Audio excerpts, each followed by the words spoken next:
أعوذ بالله من الشيطان الرجيم بسم الله الرحمن الرحيم. Mes frères et sœurs, le bienfait de l'islam est le plus précieux qui soit. C'est le plus important et le plus inestimable. Car l'islam est la religion d'Allah Azza wa Jalla, celle qu'il a agréée pour ses serviteurs comme religion. Aucune autre religion en dehors d'elle n'est acceptée. وَمَنْ يَبْتَغِ غَيْرَ الْإِسْلَامِ دِينًا فَلَنْ يُقْبَلَ مِنْهُ وَهُوَ فِي الْآخِرَةِ مِنَ الْخَاسِرِينَ. L'islam, c'est d'adorer un Seigneur unique, celui qui nous a tous créés. L'islam, c'est le suivi du prophète sallallahu alayhi wa sallam. L'islam, c'est le bon comportement. L'islam, c'est les bons mœurs. L'islam, c'est la générosité. L'islam, c'est le respect. L'islam, c'est la justice. L'islam, c'est le pardon. L'islam, c'est l'entraide. L'islam, c'est la fraternité. L'islam, c'est la compassion. L'islam, c'est tout le bien traduit dans une religion. L'islam, c'est tout le bien traduit dans une religion. Car Allah Azza wa Jal, c'est lui qui nous a créés. Et notre Créateur sait mieux que nous ce qui est le mieux pour nous. Allah Azza wa Jal, c'est lui qui sait le bien, c'est lui qui a créé le bien. C'est lui qui connaît le mal aussi. Donc de par cette religion, il nous a légiféré tout bien et il nous a interdit tout mal. Et l'islam, c'est des œuvres. L'islam, c'est un tout. L'islam, c'est pas tu prends ce que tu as envie de prendre et tu délaisses ce que tu veux pas prendre. Là, l'islam, c'est un tout. C'est tout ou rien. Il n'y a pas de je suis musulman non pratiquant. Ça n'existe pas dans l'islam. Tu es musulman pratiquant ou tu n'es pas musulman. Il n'y a pas d'entre-deux.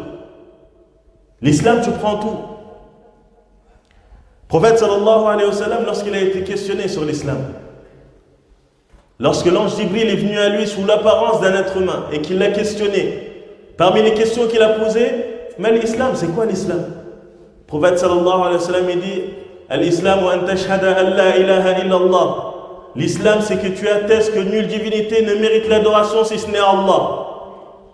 Ça, c'est une œuvre. Wa tuqima as-salat.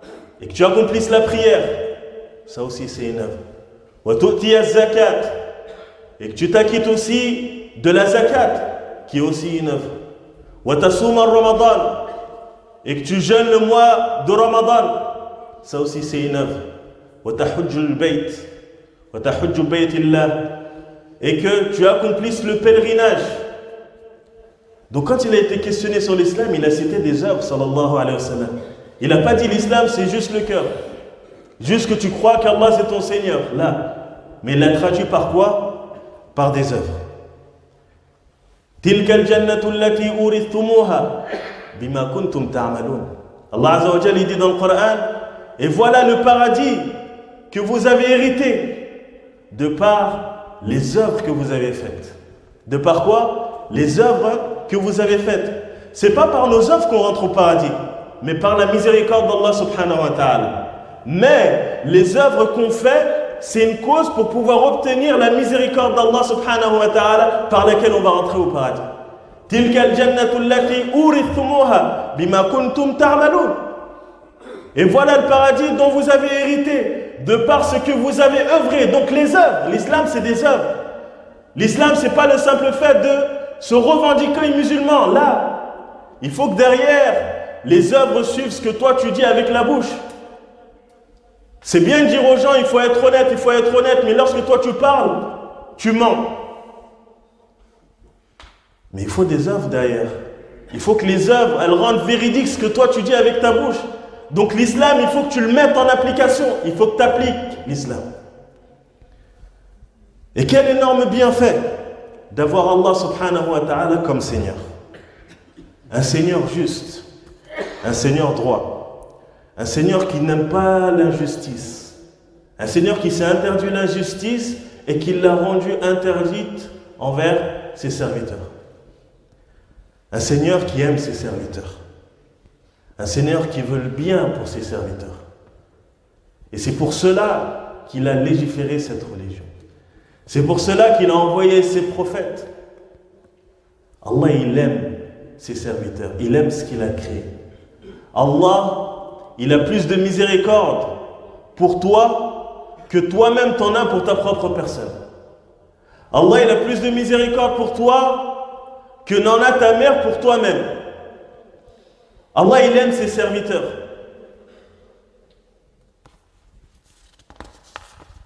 Notre religion est facile dans toutes ses affaires et dans tous ses aspects. Ses dogmes sont les plus authentiques et les plus solides. Ses adorations et ses actions sont les plus vertueuses et les plus justes qui soient. Et ses manières et ses conduites sont les plus nobles, les plus raffinées et les plus parfaites qu'ils soient.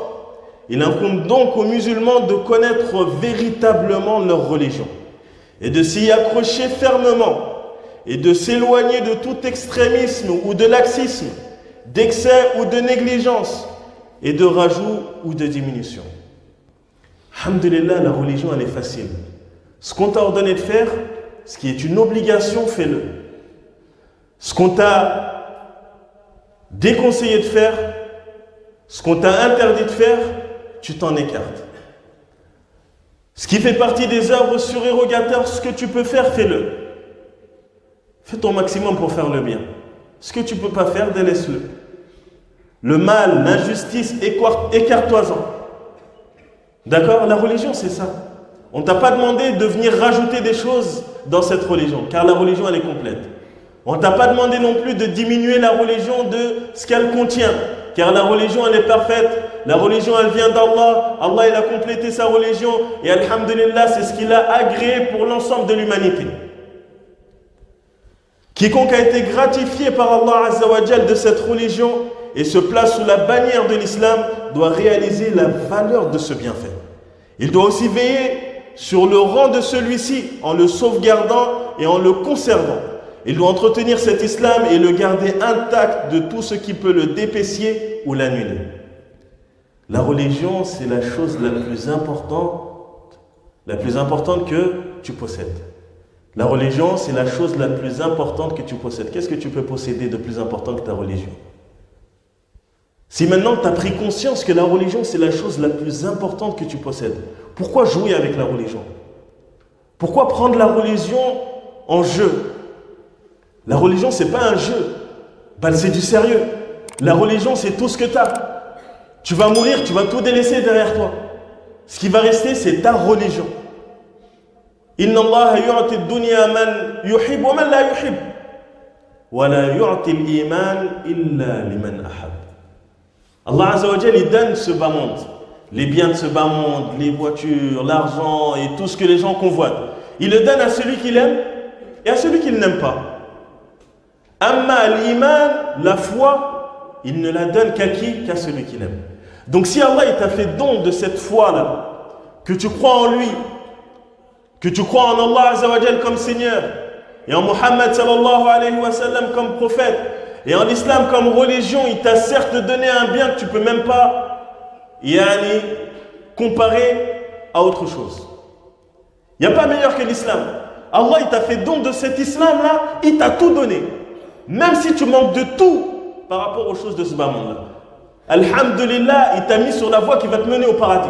Une fois que tu entres au paradis, c'est terminé. Fini la fatigue, fini la pauvreté, fini les histoires, les épreuves, tout ça c'est fini et tu oublieras tout ça.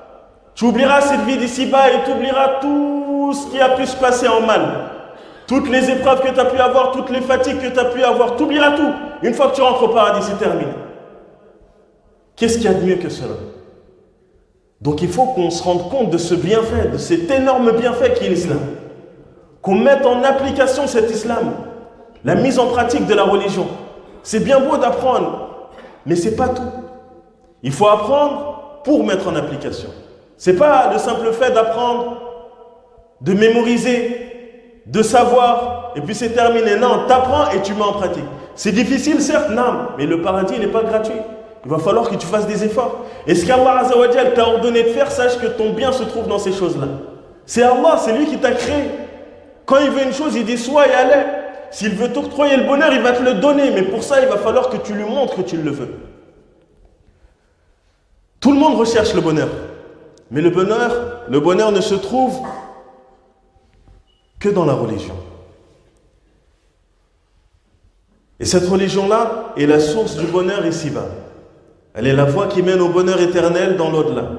Et Allah Azza wa Jal dit فَإِمَّا يَأْتِيَنَّكُم مِّنِّي هُدًى فَمَنِ اتَّبَعَ هُدَايَ فَلَا يَضِلُّ وَلَا يَشْقَى وَمَنْ أَعْرَضَ عَنْ ذِكْرِي فَإِنَّ لَهُ مَعِيشَةً ضَنكًا وَنَحْشُرُهُ يَوْمَ الْقِيَامَةِ أَعْمَى. Allah Azza wa Jal dit, et puis si jamais un guide vous vient de ma part, yani un messager, quiconque suit mon guide ne s'égarera ni ne sera malheureux.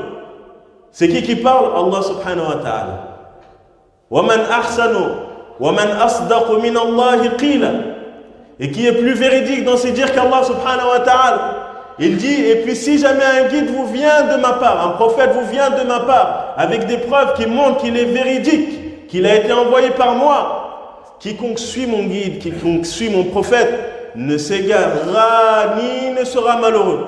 Ni tu seras dans l'égarement en suivant le prophète sallallahu alayhi wa sallam, et ni tu seras malheureux. C'est qui l'a dit? Allah subhanahu wa ta'ala. Toi qui te sens dans un malheur, tu te sens malheureux, la solution à tes problèmes se trouve dans la religion. Quiconque suit mon guide, ni ne s'égarera, ni ne sera malheureux. Et dans le cas contraire, quiconque se détourne de mon rappel, se détourne de mon envoyé, se détourne du Coran, se détourne de la sunna du prophète sallallahu alayhi wa sallam, mènera certes une vie pleine de gêne. Et le jour de la résurrection, nous l'amènerons aveugle au rassemblement. Allah, il nous parle. Et nous, on entend. On comprend. Mais pourquoi on ne met pas en application? Et après, on se plaint. C'est comme quand tu vas voir le médecin, un médecin qui est reconnu, qui a fait ses preuves dans la médecine, et que tu as été éprouvé par une maladie, qu'Allah vous préserve de toute maladie, et que ce médecin te dit, Inch'Allah, tu vas devoir prendre ces médicaments que je vais te prescrire. Par la permission d'Allah, ce sera une cause de ta guérison. Maintenant, tu prends cette ordonnance et tu la mets de côté.